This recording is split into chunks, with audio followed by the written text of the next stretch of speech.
Nina Daniels was born into wealth. Her father, Chief Daniels, was one of the richest men in Nigeria. He owned oil blocks, estates in Banana Island, and several businesses across the country. Her mother, Mrs. Adaeze Daniels, was a popular socialite known for her fashion and charity work. Nina was their only child, pampered and shielded from the harsh realities of life. She lived in a mansion with over 15 domestic staff. She had never entered the market or boarded public transport. Everything she needed was brought to her. But that Saturday morning, something in her stirred. She told her parents she wanted to take a drive alone. After a brief argument, her mother agreed reluctantly, but insisted she take the driver and security man along. Nina rolled her eyes but complied. The car rode smoothly along the busy streets of Lagos. She looked through the tinted glass, watching people go about their day. Some sold items on the roadsides, others rushed to their destination. It was chaotic, yet fascinating. As they stopped at a traffic light in Ojo-Elegba, her eyes caught something, or rather, someone. A beggar girl, no older than herself, stood by the roadside holding a plate. Her clothes were dirty and her hair was unkempt. But what shook Nina was her face. It was like looking into a mirror. Same brown eyes, same nose, even the mole about her lips. She gasped. "Madam, you dey okay?" the driver asked, noticing her sudden movement. "That girl," Nina stammered. "Go back. I want to see her." "But madam, this place is not safe," the driver cautioned. "Please, just a few minutes." He obeyed and parked by the roadside. Nina stepped down and walked towards the beggar. As she approached, the beggar girl looked up. Their eyes met, and for a moment, time froze. "Here," Nina said, placing a crisp 1,000 note in the girl's plate. "Thank you, auntie," the girl replied with a shy smile. Nina felt a strange warmth. It was more than pity. It was connection. She returned to the car, silent throughout the drive home. That night, she couldn't sleep. Nina stood in front of her mirror, examining her face closely.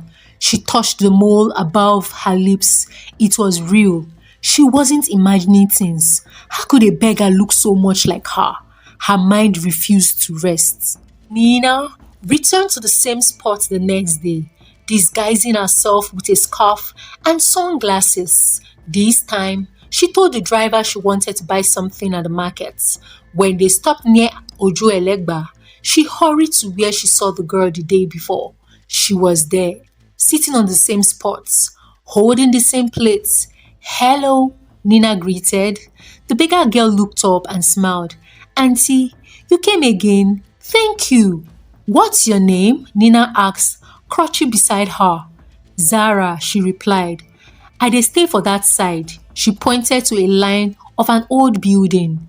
Nina's heart raced. She wanted to know more. She handed her another 1,000 notes and said she would come again. From that day, it became a routine. Every 2 or 3 days, Nina would sneak out, sometimes giving excuses, other times lying.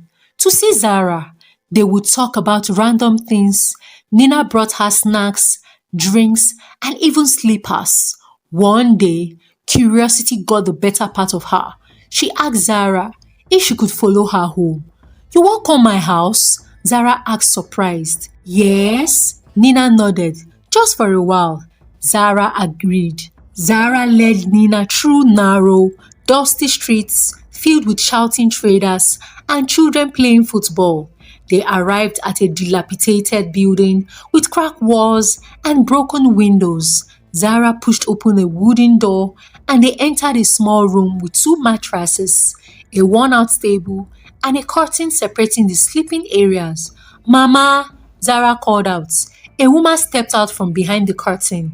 She was in her late 40s, wearing a faded wrapper and a loose blouse. Her face was tired but kind, and she looked just like Nina, only older.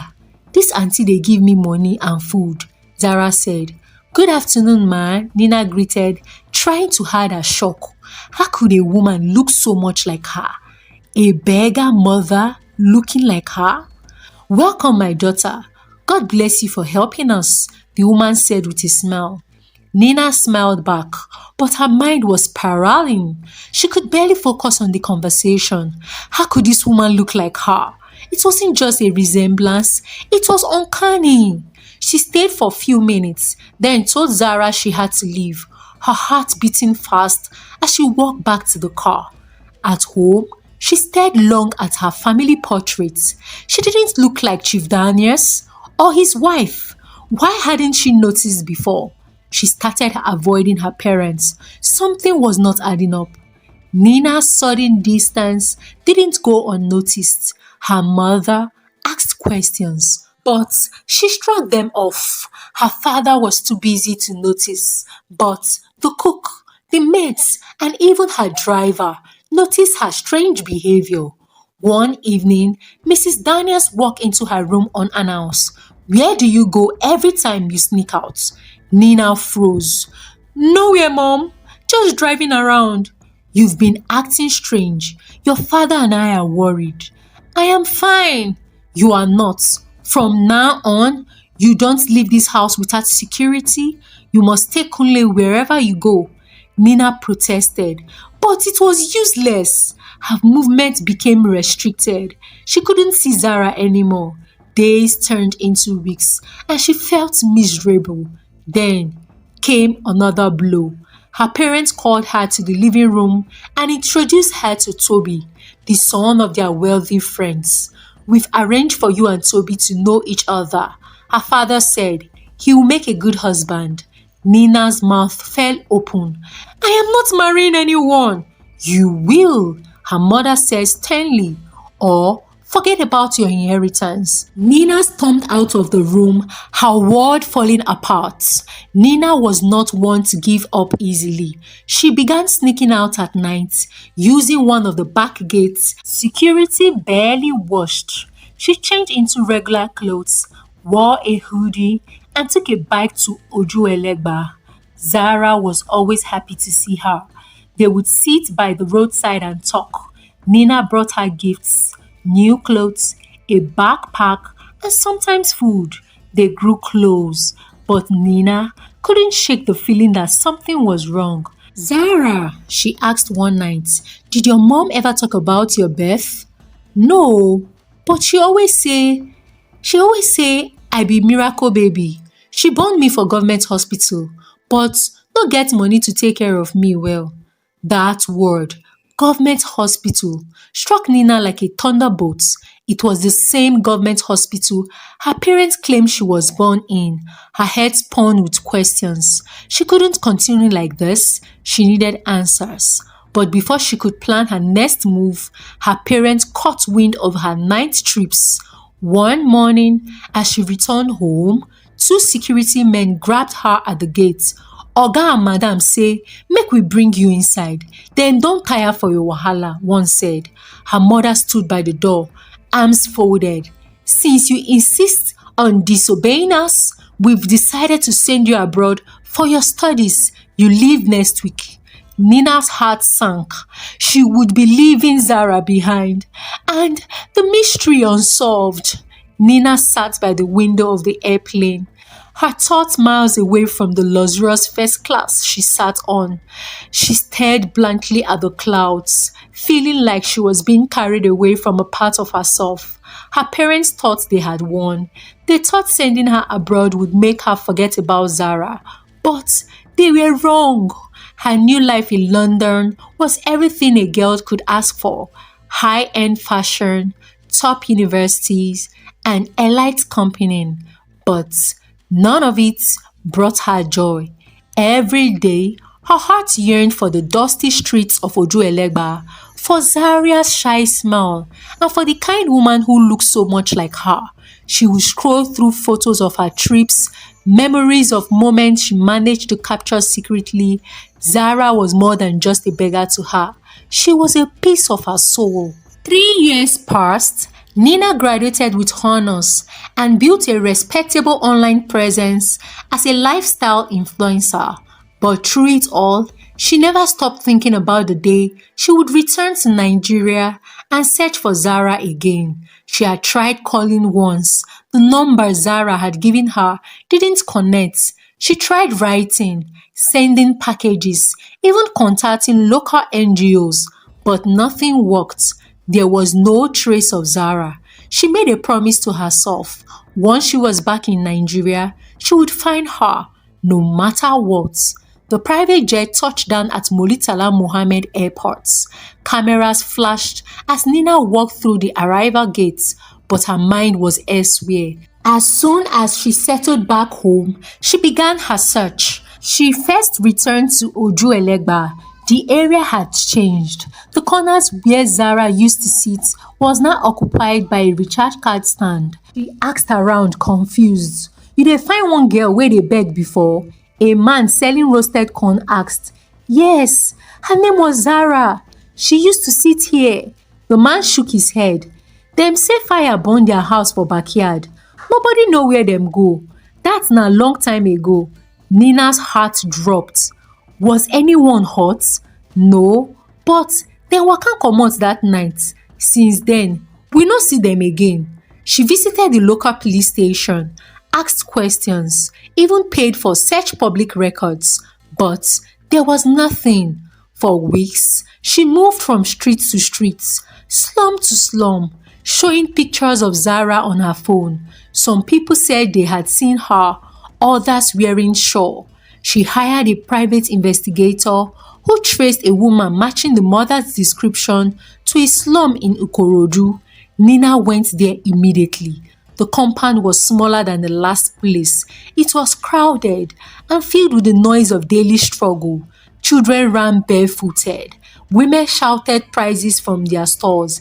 Nina walked in carefully, shielding her face with a scarf. A familiar figure appeared from one of the zinc-roofed houses, carrying a basin of clothes on her head. It was her. "Zara!" Nina called. The girl turned, her eyes widened. "Auntie Nina!" They hugged, both of them overwhelmed with emotions. Zara had grown taller. Her skin was thicker from the sun, but her smile was the same. Tears streamed down her cheeks as she pulled Nina towards their house. "Mama, come see who dey here." Her mother came out slowly. When she saw Nina, she froze. Her eyes glistened. "Came back," she said softly. "I've been looking for you," Nina replied. They sat and talked for hours. Nina wanted to know everything. What happened after the fire? Where they had gone? How they survived? "We just waka o. We no get place. Sometimes we sleep for market. Sometimes under bridge," Zara said. "We managed. By God's grace," her mother added. Nina looked around the tiny room. It was cleaner than their last home, but it was still very poor. "You deserve better," she said. Nina took Zara to a fancy salon in Lekki. The next weekend, she said she wanted to treat her to a makeover. "This place fine die," Nina giggled. As the hairstylist worked on her hair, Nina secretly collected a strand. She placed it inside a small plastic bag she had brought and slipped it into her purse. The next day, she submitted it for a DNA test. Her heart pounded. She didn't tell anyone, not even Zara. 1 week later, the result came. Nina stared at the paper for a long time. The word was clear. Probability of sibling-ship relationship 99.99%. They were sisters. She cried, confused, overjoyed but scared. How? If she and Zara were sisters, then who were her real parents? The people she had called mom and dad all her life were not her biological parents.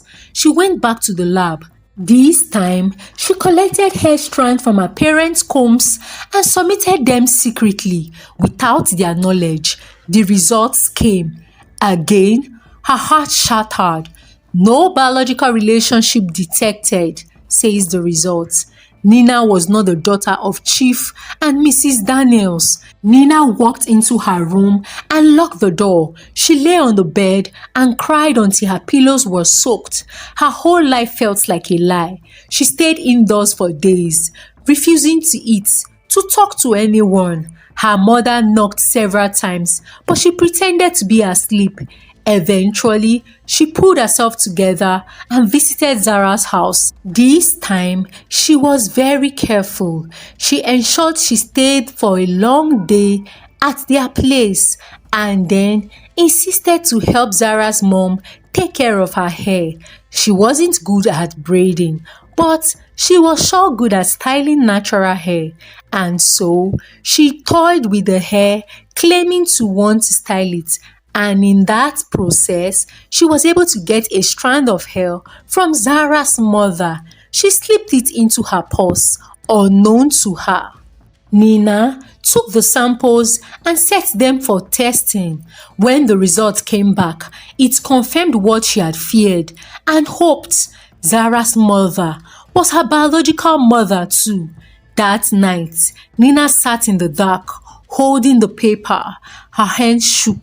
She walked into the living room where her parents were having dinner. She pulled out a small pistol from her handbag and pointed at them. "Tell me the truth now, or I will pull the trigger." Her parents froze. "Nina, what's wrong with you?" her father shouted. "I said talk. Who are my real parents?" Her mother bursted into tears. "Nina, please pull down the gun. Please, don't shoot." "Mother, you better start talking.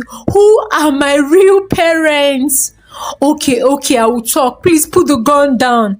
Nina kept her hands firm. "Years ago," Mrs. Daniel began, "I faked a pregnancy. I couldn't conceive. I was desperate. I bribed a nurse at the hospital. A poor woman gave birth to twin girls. I paid the nurse to take one. Your father didn't know." Chief Daniels stood slowly, his eyes wide. "Adaeze, what? What are you saying? You didn't know. I just wanted to be a mother." Nina lowered the gun. Chief Daniels collapsed on the floor. The secret had shattered their world. Chief Daniels was rushed to the hospital. He had collapsed from the shock of learning that the daughter he had loved and raised was not biologically his. The house, once filled with grandeur and pride, now echoed with silence and tension. Nina stayed at Zara Place that night. The tiny room felt more like home than the mansion ever did. Zara held her hand as she cried. "I don't even know who I am anymore," Nina said, her voice weak. "You are still you," Zara whispered, "and you're not alone." Nina looked into her sister's eyes. "Thank you for existing. If I didn't meet you, I would have lived my whole life in a lie." Zara smiled, though her own eyes were wet. "Maybe God made us to meet for a reason." Mrs. Daniels came to Zara's compound the next morning. She was dressed simply, without her usual jewelry and designer clothes. Her eyes were swollen from crying. She knelt at the entrance of their home. "I came to apologize," she said, her voice trembling. "Please forgive me." Zara's mother stared at her in disbelief. "You stole my baby. You ruined my life." I know. Nothing I can say will fix it. I was desperate. I was foolish. I just wanted a child so badly." Nina watched the woman she had called mother for 25 years break down in tears. "You could have adopted," Zara's mother said, her voice shaking with suppressed anger. "I should have," Miss Daniel replied, "but I was afraid my husband would leave me. I was afraid of shame." Zara's mother turned away. "Shame is what you deserve. You don't deserve anything more." But Nina stepped forward. "Mommy, I mean, Ma, I know this is hard, but I don't want hate to win. I want peace. Zara's mother looked at her, tears forming. You called me Ma? Because you are, Nina said. No matter what happens, I want to get to know you. I want to be part of your life. Mrs. Daniel stood there, encompassed with shame like a robe. Shame, regrets, dishonesty had filled her so much that she did not even have any other word to say. She left full of shame. In the weeks that followed, Nina moved out of her family mansion into a modest apartment not far from Zara's house. She wanted to understand what life had been for her sister. Every day, the girls spent time together, cooking, sharing stories, laughing over small things. Zara was brilliant, witty, and surprisingly insightful. Nina couldn't believe they had lived such different lives, yet shared so much in common. She enrolled Zara in one of the best schools in Lagos. I can't go there, Zara protested. Everyone will laugh at me. I am too big. I have never even used a computer. Then I'll teach you, Nina said. We will learn together. They spent nights studying. Nina hired a tutor. Zara, in turn, taught Nina how to cook local dishes from scratch and how to manage with little. Their bond deepened each day. It wasn't just blood, it was friendship. One day, Nina asked, Zara, what about our father? Mother said that we lost him 2 weeks to the day she gave birth to us. That must be a lot for her. I know, right? She had been the one taking care of everything since that day. She said she loved him so much, and they were so much in love until he passed 2 weeks to when she gave birth to us. She thought that she had lost everything. Nina cried that day as the thought of not getting to meet her father broke her into pieces. Every day, the ladies walked down the street holding hands. One evening, as they walked along the streets, Zara asked, Do you miss them? I mean your parents, Mr. and Mrs. Daniels. Sometimes, Nina admitted, but not the lie. I miss the moments I thought were real. You can still love them, Zara said gently, even if they are not your blood. Nina nodded. And I do. But you, Zara, you are my truth. Chief Daniels recovered, but he had changed. He barely spoke. The weight of the truth crushed him. Mrs. Daniels tried to repair their relationship and also to speak to Nina, but Nina kept her distance. Still, she allowed her former mother to visit occasionally, mostly to see how Zaria was adjusting. One afternoon, Mrs. Daniels visited their school. Zara looked so beautiful, she said, wiping her eyes. She deserved the best, Nina replied, smiling proudly. So do you, Mrs. Daniels said. I still love you, even if you don't call me mommy anymore. Nina sighed. I don't know what to call you, but thank you for raising me, even if it started with a lie. Later that week, the Daniels hosted a press conference revealing the truth to the world before rumors could spread. They acknowledged the crime, confessed the lie, and promised to support both girls moving forward. The media exploded. People were shocked, but also moved by Nina's grace and maturity. Social media praised her strength. At home, Nina sat with Zara and their mother. You got to choose now, their mother said. Who do you want to be your family? Nina took her hand. I've already chosen you. One morning, Nina received a strange call from a young man claiming to be Chief Daniel's son. My name is Kelvin. I have been searching for him, he said. He is my father, Chief Daniels. Nina froze. What are you talking about? He had an affair years ago. My mother kept it secret, but he used to send us money. Then he used to visit us, and suddenly he stopped. We are two, me and my younger sister. Nina couldn't believe it. She scheduled a meeting. The young man showed up with documents, photos, and letters. Later that day, Nina confronted Chief Daniels. Do you have other children? Chief Daniels lowered his head. He tried to speak but couldn't find the word. And then he swallowed hard. Yes, I made a mistake. So, while mommy was stealing babies, you were making yours in secret, Nina said, as Mr. Daniel's words cut her deep. What? The man she had called father all along had a lot of secrets she didn't know about. He had no words. Only guilt filled Chief Daniel's face. Nina laughed bitterly. You both played yourself. She left his office and returned home, her mind spinning. Zara, she said, we are not the only secrets. They sat together that night, cuddled, flickering. What now? Zara asked. Now, we build our future, not based on lies, but on truth. Zara smiled. Together.